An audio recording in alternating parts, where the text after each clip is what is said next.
Very good morning to everyone. In this lecture, EC 8791 Embedded and Real Time Systems, Department of Electronics and Communication Engineering, 7th semester, Unit 3.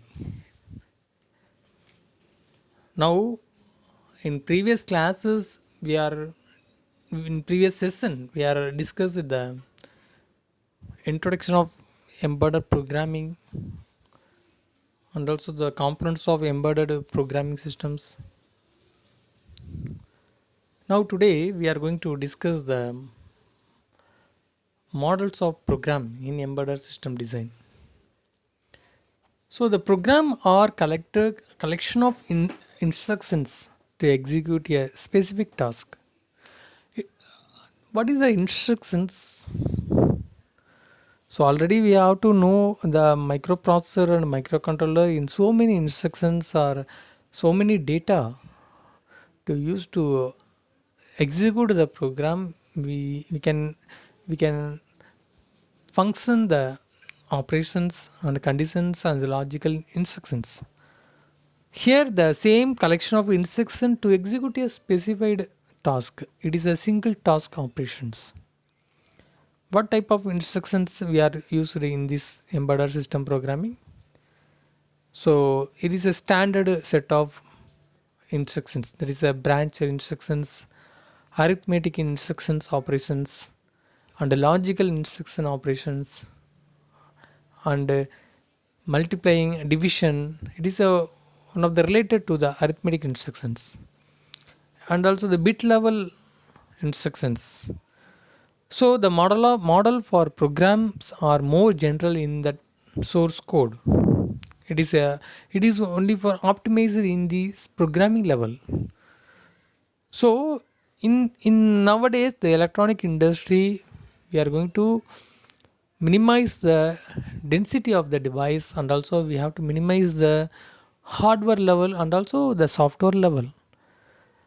So the software level, we are optimized in the programming level.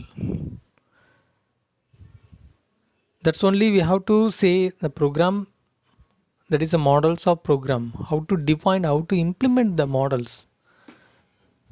So the source code cannot be used directly because of different type of, such as assembly language C code. We are using the assembly language C code, and also we have to converted into the high level coding, high level language coding. So here the single model to describe all of them, such as the control or data flow graph. It is the fundamental models of program. So that is a first type of data flow graph. A data flow graph is a model of program with no conditionals, and it is a high level programming language. A conditional have significantly one entry and exit point. It is known as basic block. So a basic block in C, the W is equal to A plus B, and X equal to A minus C, and Y equal to X plus D, and X is equal to A plus C, and Z equal to Y plus E. So these are the conditional block in arithmetic operations. So the W is the output of the module. In this condition, that is a data, A is one of the data and B is another data. The two data, it is an addition. We are adding to the output of W in the particular interfacing. So here you have to see an extended data flow graph for our sample basic block. It is a basic block in the single assignment, that is a W is equal to A plus B, X1 is equal to A minus C, Y equal to A X1 plus D, X2 is equal to A plus C, and Z equal to Y plus E.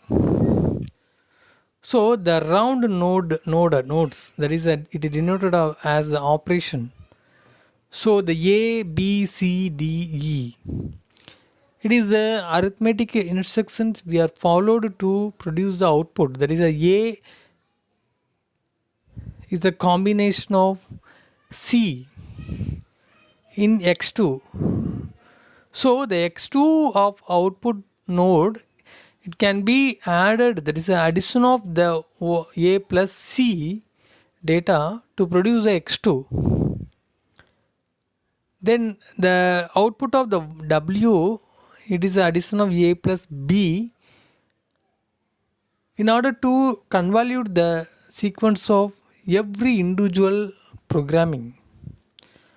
So these are the structure of a data flow graph in your embedded programming system. So the structure of embedded programming, we have to convert to the standard data flow graph of your samples. Then we have to finalize the control or data flow graph. Here the control data flow graph, it is used to data flow graph as a element. It adding the construct to describe the control, and the conditional data flow graph having the two type of node. Number one is a decision node and the second one is a data flow node.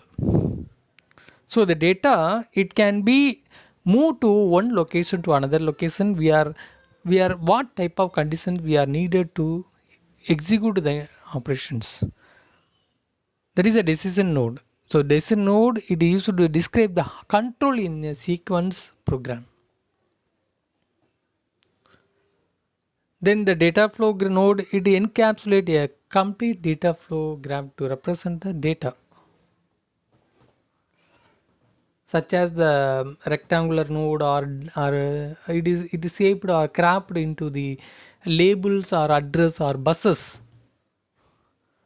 So the labels with it is a possible outcomes of the evaluating of the conditions. That is a, it can be true conditions or it can be false. We have to execute the operations if or else. So the conditions can be executed through the next step or previous step. So the flow graph is one of the flow chart of the embedded C programming.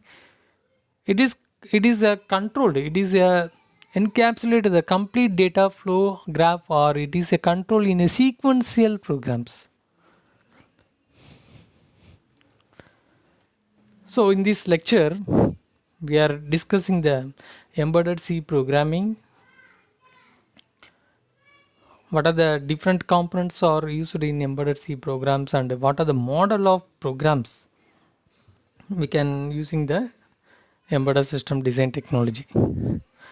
Now upcoming session we are going to discuss the embedded programming models of assembly and how to link the programs and how to load the data in the embedded system design programming. Thank you for watching this video.